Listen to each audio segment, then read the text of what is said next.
Hello, my friends in Burlington, Vermont.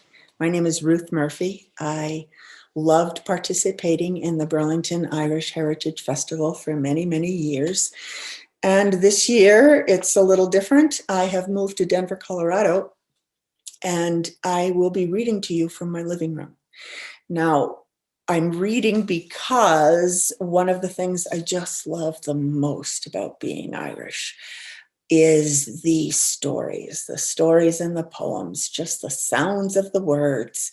So I've read a lot of stories. This is one of my favorites. It's called Finn McCool and the Great Fish. The name Finn McCool may be familiar to you because he is a legend in Ireland. A lot of great stories about him. Maybe some of them are true, maybe some of them aren't. But here's one for you to listen to, and maybe you decide. Finn McCool and the Great Fish. By the way, like so many stories that have been handed down for years and years and years, there are many versions. And this particular version was written down by Eve Bunting, and the fabulous illustrations are by Zachary Pullen. So here we go. Finn McCool was the biggest giant in all Ireland. He was the greatest warrior ever known, and his strength was remarkable. You can see that Finn is so big that his head doesn't even fit in the picture. He could lift a house and turn it around so it faced the sun, and another way at night so it faced the moon, where it rose over the mountains. If the weather was bad and the men of the village were hurrying to bring in their hay before the rain set in, Finn was ready to help them. He'd lift the carts, horses and all, and carry them to shelter. Here's a close-up picture of the horses and the hay and the carts in the palm of Finn's hand. And look how happy he is. Finn is always happy when he's helping people.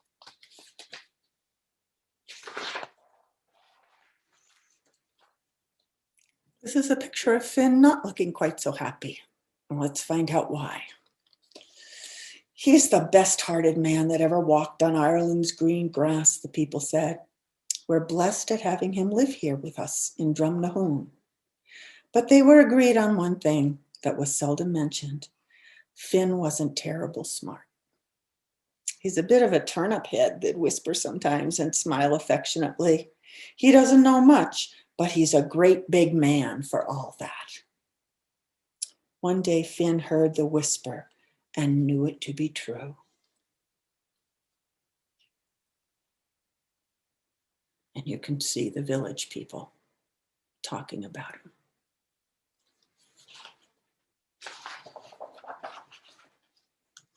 In the nearby townland lived an old man who was said to know the source of great wisdom. It was said he had promised to reveal it only to the right one.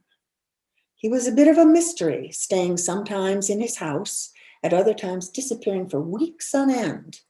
Many a man and many a woman had tried to be friends with him, to wheedle the secret of knowledge out of him.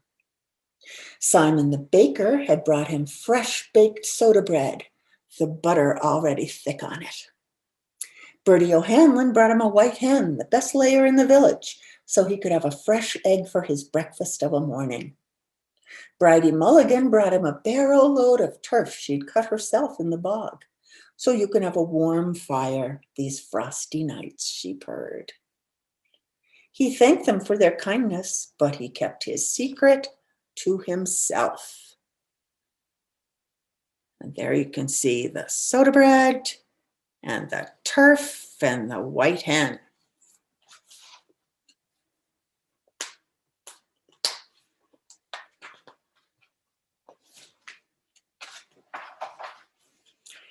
It was the day after Bridie's visit that Finn came to the old man. He couldn't fit in the house, so he sat outside, his hands resting on the roof.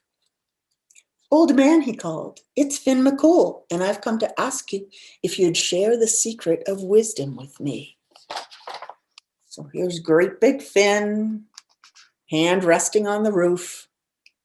And the little man, well, he's a regular sized man, but Finn is so big that he seems to be a little man, doesn't he?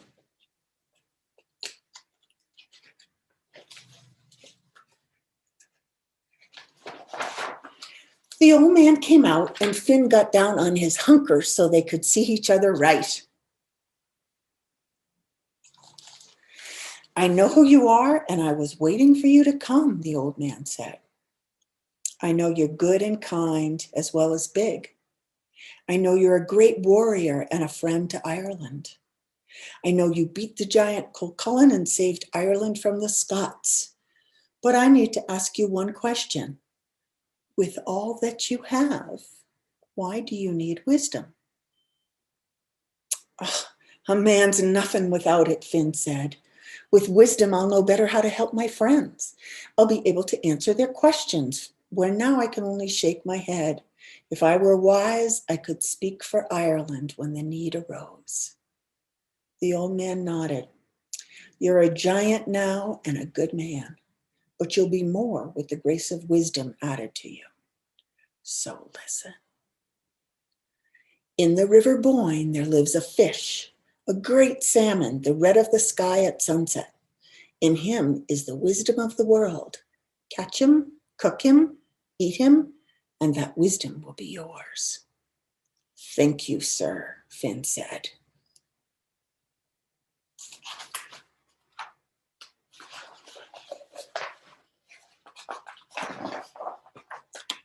Two strides took Finn to the River Boyne. He dropped in his line. There were fish in the cool, gurgling waters. Brownfish, silverfish, fish with the sheen of a copper penny, but none as red as the sky at sunset.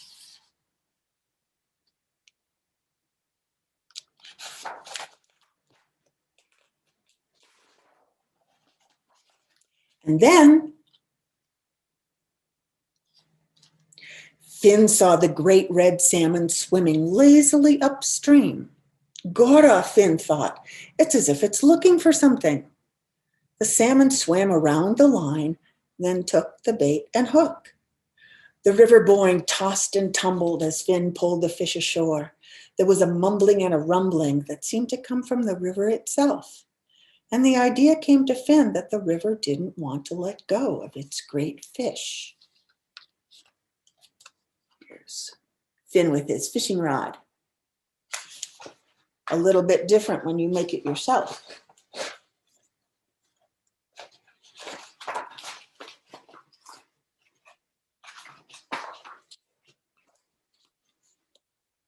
Here's Finn with the fish in his hand.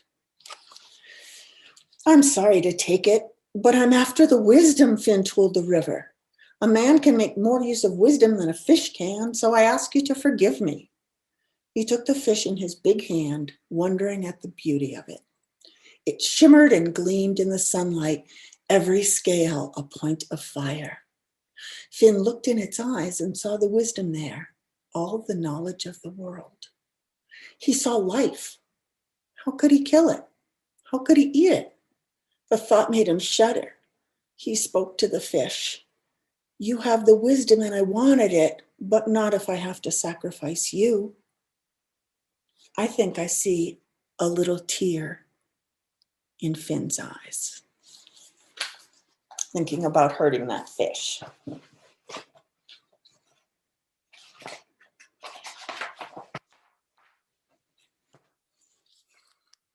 The salmon's lip was bleeding from where the hook had caught it.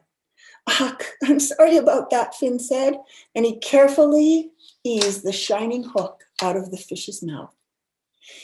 But it caught in his own thumb, and the pain there blinded him. He took his thumb in his mouth and sucked on it, and he tasted something he had never tasted before. His blood? The salmon's blood? There was a tide in him as if something unknown had entered his body, something strange and beautiful. The fish spoke. I thank you for sparing my life. I was prepared to let go of it, but now my wisdom has seeped into you along with my blood. It is known to me that you will use it in the service of others and of Ireland. Finn stared. He had never heard a fish speak. But why did you let me catch you? For you are wise enough not to take the baited hook. Maybe I knew whose hook it was. Maybe I've been waiting for you to come. Thank you, Finn said. I will use the gift well. And here is our friend Finn, sucking on his thumb. And there is our friend, the salmon.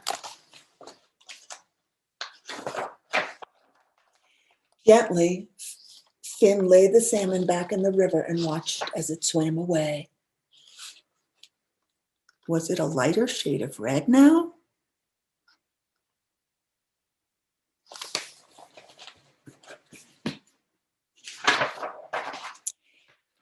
Finn looked at his thumb. Where the hook had pierced was already healed over, and the thumb itself was turning a delicate shade of pink. I wonder what's happening here. Finn told no one about his encounter with the salmon of wisdom, but he felt a need to tell the old man. He found the house empty, the old man gone. The barrow load of turf sat unused. The soda bread on the kitchen table was uneaten. The eggs in the hen's nest were ungathered. But on the path was a glittering trail that might have been fish scales, every one a point of fire. Let me show you that.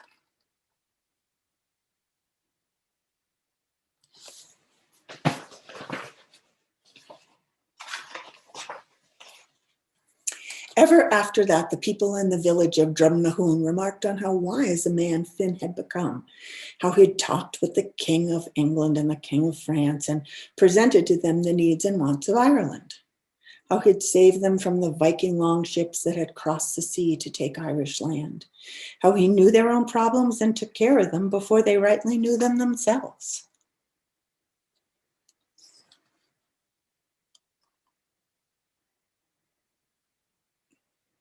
And look at the smile on Finn's face. He's always happiest when he's helping.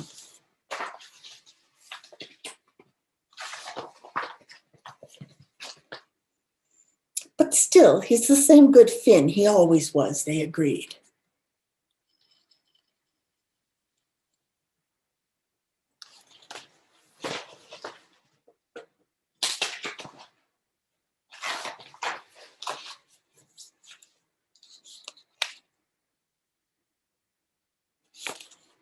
Isn't it a puzzle, though, the way he sucks his thumb when he's applying his mind to something? You'd almost think there was magic in it. You almost would. Thank you for letting me share this story. I hope you're able to attend many of the events that we have for the Irish Heritage Festival this year, and we'll see you next year. Happy St. Patrick's Day.